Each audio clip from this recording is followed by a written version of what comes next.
తుఫానులు వస్తాయి, తుఫానులు వెళ్ళిపోతాయి. ఏ తుఫాను నిన్ను నాశనం చెయ్యదు, ఏ తుఫాను నిన్ను నాశనం చెయ్యలేదు. కారణం, నువ్వు ప్రభువు దగ్గరికి వెళ్తున్నావు, నువ్వు ప్రభువుకి చెప్పుకుంటున్నావు. నిజం చెప్పాలంటే ఈ భూమి మీద శ్రమలు అవసరం.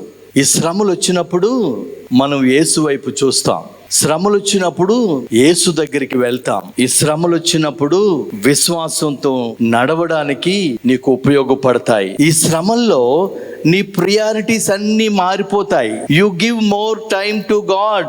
దేవునికి ఎక్కువ ప్రాధాన్యత ఇస్తావు, వాక్యానికి ఎక్కువ ప్రాధాన్యత ఇస్తావు, ప్రార్థనకి ఎక్కువ ప్రాధాన్యత ఇస్తావు, సహవాసానికి ఎక్కువ ప్రాధాన్యత ఇస్తావు, ఆరాధనకు నువ్వు ఎక్కువ ప్రాధాన్యత ఇస్తావు. ఈ శ్రమలు మనకి అవసరం. ఈ శ్రమల్లో మన గురించి మనం తెలుసుకుంటాం. ఈ శ్రమల్లో మన గురించి మనం తెలుసుకుంటాం.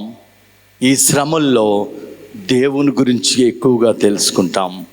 హల్లెలూయా. మన గురించి మనం తెలుసుకుంటాం,